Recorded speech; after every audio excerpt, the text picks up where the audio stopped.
Welcome to Valiant Business, where we champion and equip freedom and faith-minded business leaders to fuel growth so they can make a measurable difference in their community and world. I'm Amy Alexander, the Focus Czar of Growth Strategists. Hey, I'm David Mills, and I'm the mad scientist of growth strategists. Today, we're talking with Utibe Bassey, Vice President of Customer Experience for Dominion Energy. She holds an MBA from the Kellogg School of Management at Northwestern University and a bachelor's degree in Management Information Systems at Central Connecticut State University. Now, I'm going to give you a bunch more information about her background, but what you should know is that she is impressive, and we are so excited to have her here. Throughout her career, Utibe held roles across a number of disciplines, including innovation, design, strategy, organization transformation, and customer operations. After leading business growth operations at e-commerce startup Easy Seat, she went on to lead business and technology transformation programs at the Travelers companies. From there, she joined the MetLife team as Assistant Vice President of Customer Experience Transformation. Among her many accomplishments in this role, she developed and operationalized MetLife's customer experience strategy across 40-plus countries. As Vice President of Customer Experience for Dominion Energy, she is now responsible for customer service for all their retail customers, including the many initiatives that keep customers engaged and happy with their service. It's a total pleasure to have you here. Thanks for joining us. I am so grateful. Thank you for the opportunity. Before we dive in, you should know that we're a team of award-winning experts that build brands, websites, and content with real gravity. If you're a mission-minded leader that wants to catalyze transformation in your business and community, then hit subscribe and journey with us as we explore biblical leadership and practical lead-generating strategies. Utibe, it's such a pleasure to have you with us today. You and I met in a faith-driven entrepreneurs group. It's really a community of faith-based business leaders. And I got to hear during that group about your passion for changing the way that people are experiencing work and how we look at work really as a whole. And so I heard in specific about your approach to KPIs that's really different than anything I've ever heard before. So we talked a couple of times. I'm just curious about where you're headed right now in your journey. Awesome. Thank you once again, David. Thank you, Amy. I am thrilled to be here. I'm a big fan myself. And so I'm just super grateful to be here. Yes, I've shared a little bit about the ideology, and I'll share more here. And so what I would say is there's a 10 to 15 year long thing that's been brewing in me that I didn't have language for until about a year ago. And what I'm calling it is love as a KPI. And the entire premise of that is this notion of love, right? Loving people. I believe that should be one of the ways, if not the way, one of the ways that businesses measure how successful they are or not. The thing I've found, and it's not true all the time, but in many cases, humans, people, are often the collateral damage of how businesses are run, right? And so we can say a project successful or a company successful, but there's something that has been deposited in the people by the way. Like, are we leaving people more content? Are we leaving them more whole? Are we leaving them more happy? What are they taking home to their families? There's something even more than the paycheck or the product or the service that we provide people that they're left with. And I think businesses play such a key role in how people are left seeing themselves and seeing other people. And so that's really the instinct that has led me to name it something. And really this idea of, if we're going to measure EPS, earnings per share, if we're going to measure attrition and retention and all these things, we should also measure the impact on people in a deeper way. And so this is where I believe my journey is headed, right? The great thing about the role I have, even at Dominion, especially in the customer service function, is it allows me very naturally to bring this to practice.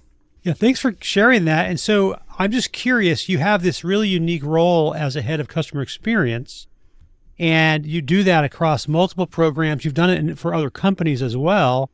And so you're seeing something in the experiences of people, and I'm sure that applies to employees as well as customers, that you want to see a different impact. And I like the word you use. I think you said to make a deposit.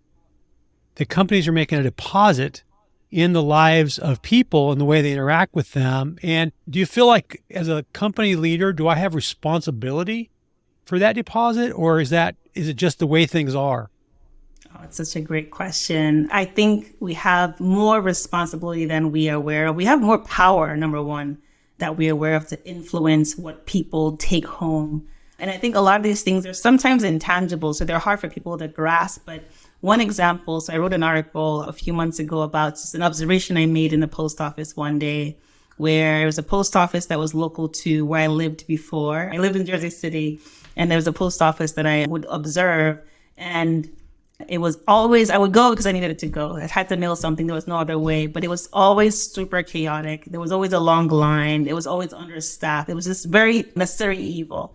It's not about all the post offices, but this one at the time that I was going was just a tough place to be.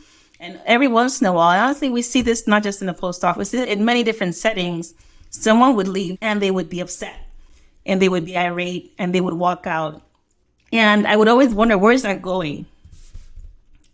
Now that they're leaving, being upset, they're leaving, being frustrated, where is that going? So I would observe in this post office, for example, and I would see, and again, it's not about the post office, it's just really something that we observe as customers or employees. So someone would leave very frustrated. Either they had waited so long, but the line wasn't moving, or they got to the front of the line and there was one thing they needed, but they weren't made aware that they would need it.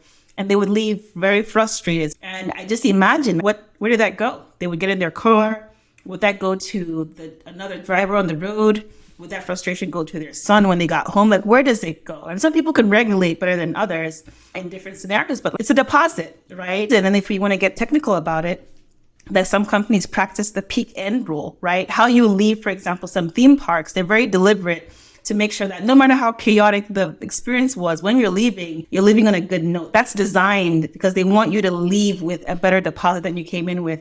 Businesses, whether or not we see it, whether it's a gas station or a store, really play a role in shaping how people start to see themselves and their abilities. When we make, for example, navigating a website very complex, what we start to communicate to people is, you are not able to do this. You are not as adequate. There's just very subtle things that we as business leaders overall can do or do without intending to, that leave a deposit in people. And so I do think it's a responsibility. In fact, when you see it done well, it's usually done on purpose. And so really, you're talking about kind of our role as the people who create environments in which there's human interaction and there's environmental, atmospheric interaction, in which we are helping people to have a positive worldview, to see themselves as able and capable and empowered, versus the opposite, right? And of course, we're seeing in the news way too often people who have had different kinds of deposits made in them, and they're acting out in horrible, violent ways. And so I think your question, which is where does that go, is a really good question. Where does all that go? I really appreciate that perspective. I think also the note that this is on purpose. There's so much we do as business leaders or business owners. It's very hard to think about all the things. You always have to prioritize. You always have to choose to focus on one thing and not the other. And so to recognize that we have to find ways to be on purpose in all the little things, even the way someone leaves our business. I mean, that or interacts with our website or how someone answers the phone. We're constantly telling people, your brand is not really just your logo and your colors. That's all neither here nor there. Your brand is actually the way your receptionist answers the phone and the way that you respond in your emails. And like, your brand is actually the way that you interact with people, and all that has to be on purpose. So that's very interesting. I love that. You know, there's two thoughts that come to mind in response. I think number one, I like that you talked about things have to be on purpose. One of the things I wrote about this past weekend, when I was heavy in the experience design world, right? So we used to talk about how do we design experiences, or even when I talk about CX to a brand new group, I often say that your company is delivering an experience. It's not that you're inventing CX. You're already delivering an experience. The question is, do you want to design a good one? But there's something there's something that you're doing now, right? It's not that you're not doing anything. It's that you want to be intentional about it. I believe there are 4 ways that companies communicate their sentiments towards people. So love is expressed in 4 ways. In business, I think the opposite of love is also expressed in these 4 ways. It's neither here nor there. You decide how you want what you express through these things. Number 1 is leadership. And so how we lead, and I'll come back to that one, right? How the practice of leadership, right? So as a leader, what you say, what you don't say, how we lead is number one. Number two is our offerings. That includes our products, our services, and experiences. And so when you think about designing a product or designing a service, what's the intention there? What research goes into it? How do you listen to your customers or your employees when you design it? Like all of those things, how much you care is evident in that. I've been to many of an establishment where it was evident that they actually cared about how I left that place. And I've been to even more where it was evident that someone made a decision and that's the way things went. So first is leadership. Second is offerings. The third is a value proposition. I believe there are many levels of value, right? There's functional value, there is emotional value, and there's even more. There's transcendent value. Every company picks the spot they want to be. I think no matter where you are, you can decide to provide more value to people, more actual value. Imagine businesses being a source of not just, providing you toothpaste or a toothbrush, but being a source of forging community. There's more that if a company decides that we want to be more than just this thing, we want to help you more holistically, you can be. And the fourth is engagement, which is your day-to-day engagement with the people, whether it's your employees or your customers. And so these four things exist in most businesses in some way, shape, or form. What's expressed through them is the question. And I think that's really my charge, is for leaders to be intentional about all four things through their business. And it's so interesting that we work a lot in the area of marketing and sales, and the experiences that we are failing to create. What we're really creating a lot of the time, the people that we see coming to talk with us, is they're providing what I would call a generic experience. It's exactly the same experience that they would find anywhere else. And so in our modern world where people are surfing and hopping from one thing to the other, if you're not remarkable, they won't even remember you. And it's not like a utility where you only have one choice to get that resource, which makes it there's a different power dynamic there, of course. In the world where there's lots of choices, like if you look exactly like everybody else, then you've told me that you are indistinct. You're just part of the background. And my experience of you doesn't even matter because it's only about information, right? That's the message we're giving out to people. It's all just information. So one of the earliest pieces of clarity that I had on this topic was the exact same things that are needed in our personal relationships. You think about your closest, personal, most meaningful relationships in your life, what it takes for those relationships to thrive, what has been applied over years for those relationships to stay solid. It's the exact same things that we need in business. And so imagine being in a relationship with someone, just define whether it's a mentor, mentee, it's a friendship, it's a spouse, it's a partner that did nothing. They gave you nothing that reflected.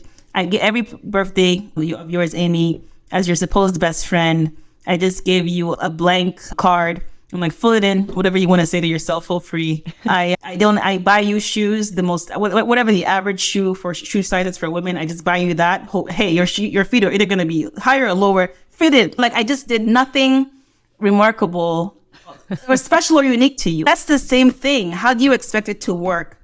Where as soon as a better friend comes around, you would ditch me. You may stick around with me because, I don't know, I'm maybe the only one you know in town. But when a better friend, someone that gets to know your name, gets to know the kind of glasses you like and gets you customized glasses and listens to you, you're like, I actually know that there's a better friend than TB. I'm going to go be that person's friend. It's the exact same principles, but somehow we make this disconnect between what we know works in real relationships and what we do in business. I would call it like a loyalty crisis almost. COVID really flipped things around, as these kinds of massive shifts do. They level the playing field, they give new opportunities for brands to win new customers, and they force people that were loyal to a brand just because it was accessible or whatever to rethink what it is they really want and choose someone new. But that customer loyalty thing has been on the rocks a lot longer than anyone realizes. We live in a super connected world where it's actually really easy to change brands, and people don't really feel that loyal to you. They don't really have any reason to. And so that's really interesting. So Utibe, I perceive or I suspect that you are highly empathetic. It seems like that would have to be something that's inside of you to, for instance, be sitting in a post office And not only watch someone be angry, but then to watch them walk out the door and wonder what's going to happen next for the people around that person or for that person because they're angry. Do you feel like you're empathetic? Is that something that has always been true for you growing up, or? Yeah, it'd be funny if I was like, actually, no, I don't care about people's. No, I am empathetic. I tend to, and some of these things you don't create, you just find that you are. But I'm more likely than not to notice. I think a lot of, I have strengths that are, and I have things that are not my strengths. I think my strengths as a person, which has informed what I do. There's what I do is not who I am, but who I am has informed what I do. And I think empathy, being able to connect with people, being able to discern people, being able to read between the lines with people, being able to go beyond what they're communicating with me verbally. I think those are all things that I would say naturally come to me. Do you find yourself having to teach that to your managers or your like other leadership that's under you because you're in customer experience? That's such a great question. I would say that I find myself having to remind people of their humanity, but not in a way. There's nothing that anyone would do that would feel patronizing or condescending that would work. And so my goal is not to sit to Sure. position as, don't you get it? Don't you get it? It's not that. We all have different strengths and different things we pick up. There are things that I learn from colleagues and managers and peers that are just not my natural strengths that I have to be reminded about. If I think about what the job is in CX in any way, shape, or form, and not just CX, in many roles like this, I think it is, if I was to get really meta and really honest, it's reminding people that the people that we're talking about are just like them. And reminding people of when the thing that we are doing was done to them, what difference did it make in either direction? It's literally it. And so that's why storytelling is so important. The data plays a role too, right? But sometimes people react to raw data, quantitative. Sometimes people react to a recording of a customer going through a process. But all of that is, my intention is not to necessarily teach or point to or point at. It's to show, it's to bring a mirror and to reflect to people, this is just like you, just like your daughter, just like the thing you care about. And so it's more of a reminding role than anything else. If it's not in someone, it's not in them. I think it's in most people to be empathetic. It may just not be the thing that's top of mind. And I feel like my job, no matter what the job title is, I think my job is always or more often than not to remind. In your LinkedIn bio, you state that you're solving for a world where organizations are driven by love for people, propelling beneficial outcomes for the bottom line, employees, customers, and communities at large. And you have coined hashtag love as a KPI, which I love. No pun intended. Tell us about this love as a KPI concept. Where did that start for you? Yeah, that's another great question. And I think the truth is, it really has come, the term being coined is one thing that came through a conversation I was having with a former boss. And apparently I said it to him in trying to describe what I meant. And I don't remember saying it to him, but he played it back to me. And was like, well, that's genius. He's like, you said it, I don't remember. But the instinct has come from a lot of observation over time. So whenever I was asked about job experience or work experience, there was a lot about the work I did before I was in real formal corporate environments that I used to try to hide. I used to be like, no, my career started here. In truth, this is a 20-year long journey. I started working about 20 years ago out of necessity. My first job was at Wendy's. Shout out to Wendy's in North Haven, Connecticut. That's where I started working out of necessity. And I worked in a lot of very, quote unquote, menial fast food entry-level jobs for a long time, even through college. Didn't know anything about internships, but a lot of the things that I used to shy away from with regards to just like, that's where I started, I found have been gold for me in this stage, because my observation of people, right? Even at Wendy's, even at that age, I would just be, to your point about empathy, I remember if I worked a lunch break, after the lunch shift and the busy work people came and left, there'd be an afternoon part where the elderly would come, and every once in a while someone would come by themselves, and they would sit by themselves and they'd be really an elderly person eating a potato. And I would just be sad because I'd be like, what's the, that's probably not what they were paying me for, to just stare at customers and be sad. But again, that's part of the empathy thing. And I remember thinking the difference it made, even at that really young age, just the difference it made to the person when someone went over, because again, the rush had gone down, so you could go over where you can't interact with customers that much when it's busy. When it's not so busy, you can go over and just strike up a conversation with someone. And I remember thinking the difference it's making to this person is disproportional to the effort. And the difference it's making to this person's propensity or probability of coming back tomorrow is that it's good for the business. So there's this connection between how we're leaving people. Again, it's not about the transaction and the business itself. That's actually where it started to crystallize for me really early. I didn't have language for it. I didn't call it love as a KPI then, but I've observed whether it's from a business to a customer or a business to an employee, when love is applied, and I know it's sometimes a very vague term. I've defined it in very specific ways, but when it's applied, people respond to it. If we respond to the love outside of business, when we are called up into who we really are, when we are loved, when we're shown that we're worth something, when we're shown that we're valued, we more likely than, not every single person, but more likely than not, we're going to respond in kind. We're going to want to be more loyal to that person. It's just natural. So I think this is a lot about how humans are wired. And for me, it's come through observing. So whether it's working in fast food, working in the contact centers, working all sorts of jobs, and then working in the corporate settings, it doesn't change. It doesn't change. I think if an initiative is deemed as successful, for me, success is not just that we delivered on time and on budget. How about the people that were part of it? Are they burnt out and have no ability to even connect with anyone else anymore? That's not a successful project. It has failed. Have we sacrificed the humans at the stake for success of an initiative or a launch? Those are the things that I know are important. And so this has come from me really literally 20 years of observing, whether I've worked in different geographies in different parts of the world, I've worked in different industries, I've worked at different levels of organization, from the menial clean your bathroom jobs to the boardroom. I'm comfortable with every single person in every single setting, and the consistent is true. And I just want organizations to be more intentional and aware and even selfish about leveraging that insight about people. And if you do that at scale, you will see better returns because people are designed to respond to love. There's a researcher named of John Gottman, who you may be familiar with, and he operates something called the Love Lab. It's part of the Gottman Institute. And so one of his theories is that we all have what he calls this love bank inside of us.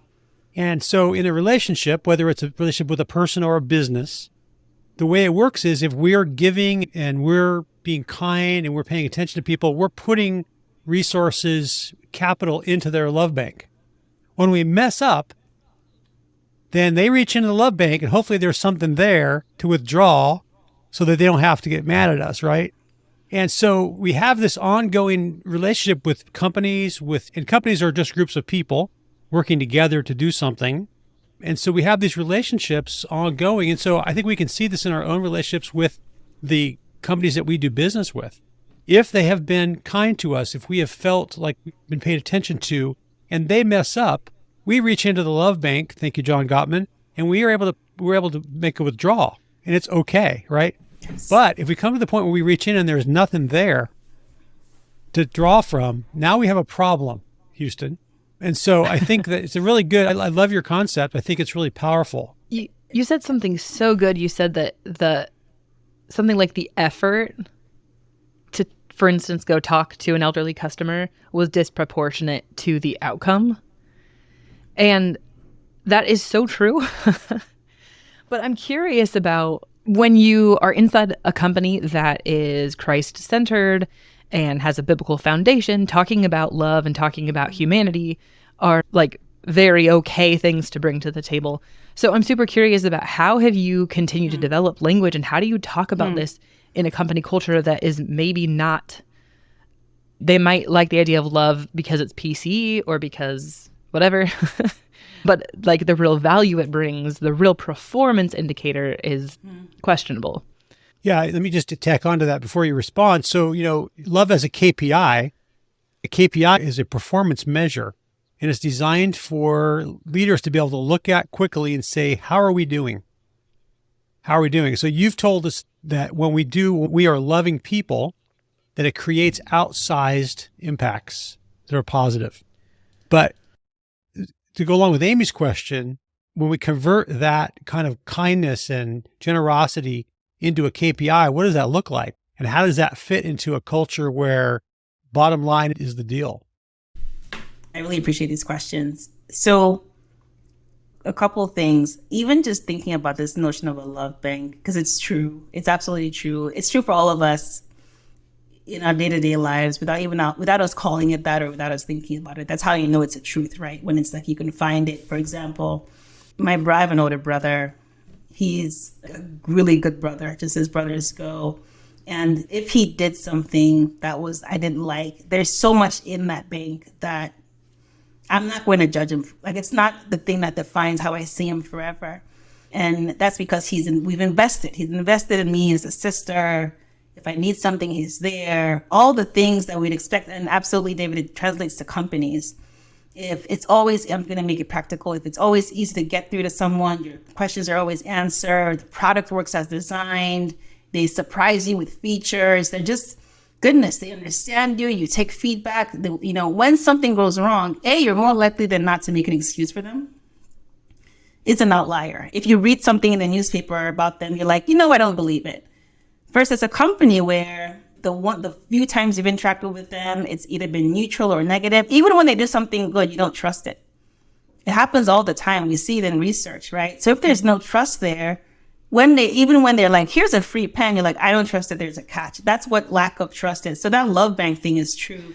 And I'm using that as a start to answer the question overall, because a lot of these principles, right? The beautiful thing, one of the things I love about God is the wisdom of God is unshakable.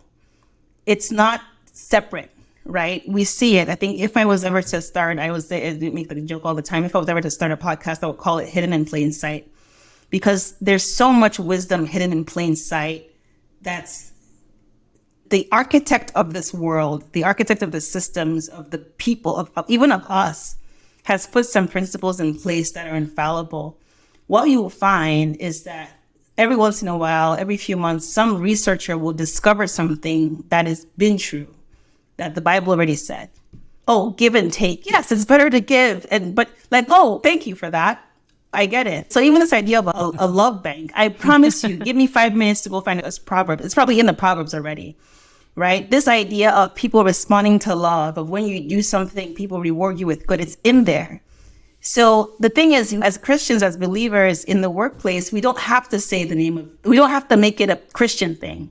If it's found on and it's based on the principles of the one who designed all of this, it will work. It can't not.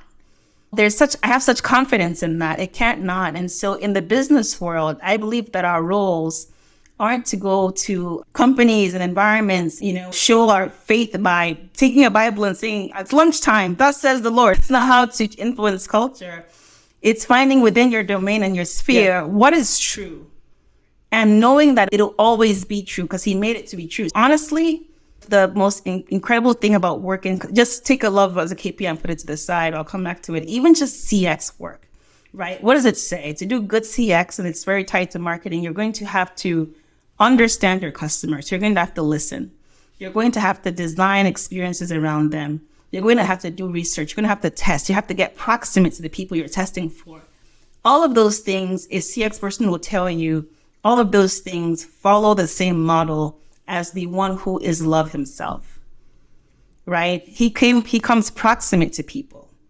He meets people where they are. He customizes the thing for people. The miracles, the things he gives are for that person. He knows what they need. All of these things are in there. It's hidden in plain sight. And I think it's one of the best adventures of my life. I think to have something like love as a KPI, and the more I learn honestly about God, the more I learn about this work. That's the truth. So it's not about it's not about religion at all. It's not about going to enforce a religion. It's not that. It's like, what do we know to be true about the people that are made in the image of God? and how do we bring that into how businesses operate, knowing that it will serve the businesses better and the people better. Those are such powerful insights. I really love your perspective on finding the truth that is true. And also that your reference to the image of God, the Imago Dei, the way that the humans were designed is we have this love exchange. We have this care exchange. It is part of our wiring. That's right. And we know that when people express care and concern and attention, and they see us for who we are and what our needs are, that does something to us. And it actually ennobles us. And it causes us to rise to a new level That's good. of what we were designed to do and be. And I think, unfortunately, the opposite's also true. When we do the opposite all the time, then we actually tear people down, and we create the kind of this negative feedback cycle in their life and our life. So if we were to get really kind of like mercenary for a minute, if I was a company leader, just totally mercenary here, we're going to get totally bottom line oriented, and I were to say, okay, we're going to work on figuring out what does love as a KPI look like for our company, because it's different in every company. And I think when we were in the faith-driven thing, we watched a guy talk about that, Don Flo, from a car dealership. He asked the question, what does love look like in my business? And he has very specific things. Like for him, one of the things was, if we gave you a quote for a car repair and something changed, we would never change the quote. So that was his definition. So from a just like total mercenary perspective, I'm a business leader. I have a KPI board. What will this idea of starting to measure these interactions that you're defining as love, what will that do for my business, like practically? Awesome. I love that question. The answer, obviously, in detail will depend on your industry. It will depend on it's the same way you would do a SWOT. What are your strengths? What are your opportunities? It would depend on that. But I would say here are the outcomes, though. So even if the specifics are different by industry, the approach, I think, could be consistent. You're going to be you need to have a clear understanding of who your customers, this is going to be basic marketing, right? Who your customers are, where they are in life, what they need, what they're worried about. That's real understanding of who you're serving. Same information is important for your employees, because everything that we'll talk about in terms of what this looks like for your company, and this is something that I desire to teach at scale, but everything that we'll talk about will depend on what you're solving for the people. So I talk about the bottom line as the people, like the real bottom line. The other bottom lines matter. Listen, I'm in business. I went to business school. I love business. I love economics. I love financial outcomes, ROI. I am your person. I think the real bottom line is what then happens to the people. Getting clear on who the people are in your shoes. For example, in Don's example, he has customers who need a vehicle. And then you also have to understand what are the worries and fears that they may have. Right? How can you play a role in removing that, right? We talk about love and fear cannot coexist, right? How can you play a role in removing fears, worries, the things that plague people? How can your business be a conduit to that? In some places, you may find that things that plague people that are in my demographic is isolation. How can my company be a conduit to solving that? If people are worried, for example, if you own a grocery store, a restaurant, people are worried about the fake ingredients in processed food, overly processed food, and the negative impact on health. How can your company be a conduit to removing that? So it's really the same. This is why I love this thing, because it's the same things we would do if you're really doing good research and you're really doing good segmentation and you're really doing that. But your intention, this is really not about spending trillions of dollars and changing your strategy. It's changing your intention.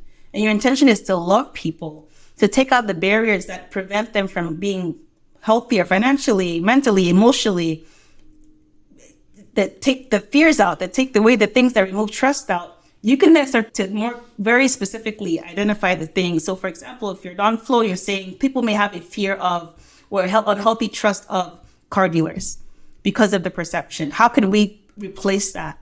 How can we make this something that changes your complete paradigm on car dealerships and take any fear you may have on buying a used car? What I saw Don doing, and David, to your point, you led us in that group, and there are so many examples. He's removing fear. He's loving people by taking out fears. He's loving people by replacing what could have been a bad experience with a good one. If you're a bookseller, you may find that, I don't know, people, why did I pick a bookseller? If you're a bookseller, you may find that people, maybe it's the cost of books or something, but there's a way that, or maybe a friend to read a book with. You do the research and you understand that people want to read in community. They miss the bookstore environment. In addition to selling a functional book, maybe your organization does a pop-up once a month, just put couches out there, you sit and you read, and you're providing more value. I think it's a film layer that you would put over your existing strategy versus this complete overhaul. When your intentions, like anyone that has people that they love, when your intention is to love someone, regardless of your starting point, you're constantly thinking of ways to help meet their needs. And I'm talking about real deep intrinsic human needs here, not just surface things. And so if we think about this, you're really saying that a lot of this comes back to my value set or my paradigm as a leader. And you're saying that the real bottom line is actually people. So if I wanted to get really mercenary, as I said before, if I want to measure this, what I'd have to do is I'd have to come up with some psychographic measurements for anxiety, fear, resentment, and things like that in the people that I'm serving as it relates to, you could go into the doctor's office, you could probably take people's pulse and check their heart rate and their blood pressure. You probably just watch it go up just because of the experience. So really what you're saying is that we can have a fundamental impact on the well-being of the people that we serve if we begin to look at our responsibility and our relationship with them differently. Is that a fair statement? 100%. And even to your question on what do we measure, it's one of the things I've been working on and just trying to put language around, right? Because I think it's truly, there's some overall things, the specifics may differ, but you would want a baseline on whether it's mental, emotional, relational, like where people are, and then have a follow-up to that. So it's not I don't expect to have, here's a 25-point question I should ask everyone, but here are the things, when I say how do we leave people, here are the things that really indicate wholeness and wellness within people at a deeper level than satisfied, right? I'm in the customer world, so we ask question, are you satisfied? We ask the NPS question. It's deeper than that. You'd want to understand where people are with fears, with confidence, in connection, in feeling all of those things, and then you'd want to see at the end. And the difference between where they are in the beginning and where they are at the end should be something that you're offering them that helps to meet those needs, that is loving. So more work being done there. So in some ways, it's really more of a quantitative measure. As we look at this in the life of people, it's not about what we can quantify. Maybe we quantify loyalty. Maybe we quantify social sentiment. We can quantify those things. But there's something deeper going on that we cannot quantify, but it is real, and maybe it's something we can observe, or we can have a quality measure of. If we wanted to have a focus group, we could talk to them about how they feel. So I was on a call today for 1 hour on hold. I have a relationship, quote unquote, with a company that I purchased something very important from, and they've canceled me twice in the last 3 months. And so today I got on the call. My wife was trying to use this particular service and was unable to use it. I got on the call, and the person on the phone was extremely friendly, extremely appreciative, asked me if this had caused a disruption or a problem for us. So I thought that person did a really good job, even though they weren't even in the United States. It was clear to me that they were in the Philippines. But I understood what they said. It was clear. And so that was all really good. But the problem was that the rest of the company is off the rails. They're just off the rails. They're dysfunctional almost completely, even though the customer service person was just really good and really nice and kind and thoughtful and appreciative and apologizing for making me wait, all of those good things. So it's not just a one department deal, is it? It's really about how a company as a whole looks at people. I think it's worth pointing out quickly that you talked a little bit about removing fears, and that's something that we talk about too in sales and marketing, is you want to remove fears. But there's a difference between removing fears for manipulation and removing fears out of love. And what happens when you are manipulated out of your objections and your fears is that you have buyer's remorse, right? Because the experience you had is not congruent to you walk away and you go, oh, I've totally been had. But when fears and objections are removed out of love, out of a genuine desire to help someone get where they're trying to go, you walk away with someone who's super loyal. So even from a KPI, like a hardcore bottom line is money thinking, to reframe yourself and to remove fears and objections out of love, not manipulation, is just a great decision for your business. So that's very interesting. Very well said. And just very well said. I didn't even think about the distinction between fear for one reason and removing fear from the other. And the other one leaves you, as David was saying earlier, higher. It leaves you, and the thing is, it's not just that you're higher, it leaves you higher for that company. It just leaves you higher as a person. And which is bringing back to the point of like the role that companies play in impacting who people are becoming is so understated. It's so understated. The biggest thing about the work that I love to do through Love as a KPI, and what you all both saying just reminded me to make sure I say it out loud, it's really more and more about who leaders are becoming. It's not, and I think there are measures, and I think there's going to be ways to measure on a scale. And I think there'll be a lot of measurement that comes through interviewing people and getting anecdotes. So how have you now become a different person since any sort of transformative experience, you ask people, how did it impact you? I think there's questions that customers that we can measure Love as a KPI that way. And I'll continue to do the work on putting language around it. I am more concerned with who leaders are becoming, because when you become more loving yourself, more naturally will this be an outcome of your life and your business. And so the secret, quote unquote, not so secret mission that I'm on with leaders is to actually focus this work, not just on here's how to run your business, but here's who to become, so that who you are is naturally, I have 5 things I describe as love: empathy, giving, and there's a lot of detail in there, generosity. There's transparent, and it's a big one, and it's sacrificial. If you are becoming these things, naturally how you lead, naturally how you think about your offerings, naturally how you think about the value proposition, naturally how you engage will change. That's the win, is that people are becoming more loving themselves. There's a psalm this reminds me of that talks about in the ancient Jewish tradition, they had priests, and the way that the priests were put in office. We watched the king recently be crowned in Britain, but the kings of Israel, the priests of Israel, the way they were put in office was they would pour oil on them. And so there's a psalm that talks about this, Psalm 133:2. It says, it's like the precious ointment poured on the head that ran down on the beard, came down on the collar and the skirts of his garment.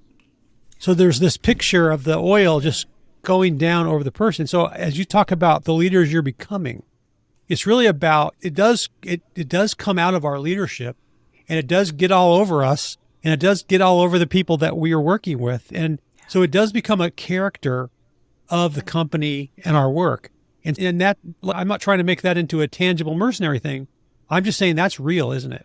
The leaders are the ones who create that environment, that value, but it's a deep value of respecting and loving people. And it works its way through an organization. And we can see the opposite too. We can see organizations where the primary principles that they are operating under are not love at all. And so let me ask one final question. Do you fear when things become, and I can see, by the way, this concept becoming significant. I could see it being talked about in business school. I could see it being something that's really worth talking and thinking about. And I guess I just wonder what stops people from just making this another tactic of the year, tactic of the month. We're a loving company. How do we avoid that kind of, I think one of the people in our faith-driven group said, putting a shallow veneer over the top. How do we avoid that and do something that actually ennobles people and lifts them? That's such a great question. And if it comes up with every sort of meaningful conversation I have about this, which is not that many, but with people that are just really thoughtful, they ask that question. The only way that I know as of now, we'll have measurements, we'll have trainings, we'll have workshops and things like that. The only way I know as of now is to focus on real transformation of leaders, meaning I used to think this way, but my thought process now leads me to a different way of thinking. The only thing that's sustainable is when your paradigm has shifted to a place and you've seen the value of that shift and it can't go back. Everything else, really and truly. So even as I think about it from a CX, and I literally can talk to you all about this for 2 hours. I feel like we just started. I don't even know where the time has gone. But let me use CX as an example. So part of the role that I'm in is in helping to, CX is everyone's job. So it's in helping to shepherd our strategy and work with teams across the board. And there's an activity layer, which is, here are the things, if you were a peer and I'm saying, hey, Amy, you're head of such and such, here are the things that your team should be doing. There's an activity layer. I care less about the activity layer, but I use it as a way in. It's different when I come to you in a year and without me having to share activities that I suggest, you're doing it on your own and you've come up with your own thing. That's success to me. I see my role, even within the CX world, as helping to shift perspective. Amy, you asked me this question about how do I bring this ethos to companies? I said, my job is not to teach empathy, it's to reveal that empathy is already in you. It's the same thing here. And so the only way that I know how, as of now, and if you ask me in 6 months, hopefully Holy Spirit of God has brought something else to my understanding, is to focus on the transforming the mind of the leader. With that, it's more likely to last. And I love the example of oil down the head. It's more likely to impact really and truly, where you can't unknow it. You may not use love as a KPI, maybe there's another term, but who you are has shifted enough where I don't care if you call it love as a KPI. You are bringing love to people. You are loving people. And when you close the door to your office or when you leave your company parking lot, how you interact with the person at McDonald's is the same as you would interact with your customer. That's success. That's success. So it's really shifting the mind of the leader. This is great. This is really a rich conversation. I've really appreciated your insights. And I think this concept, I think, could be super helpful to a lot of people in helping them to rethink. I like to think about it like, why am I in business? Why am I in business? And so I think what you're talking about today speaks to a lot of that and why we want to do what we do. So much for sharing with us. Thanks so much for being here. It's super edifying, and sounds like we should get virtual coffee, because I think you're right. We could talk about this for a long time. Easy 3 hours. I love it. I'm in. If someone wants to reach Utibe, how can they get connected with you? Sure. I'm on LinkedIn as Utibe Bassey, and I'm happy to share that link.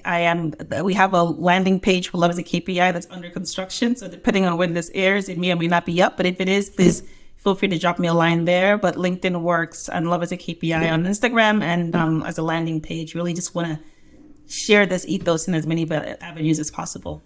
Awesome. Thanks so much for being here, you guys. I know you enjoyed this as much as we have.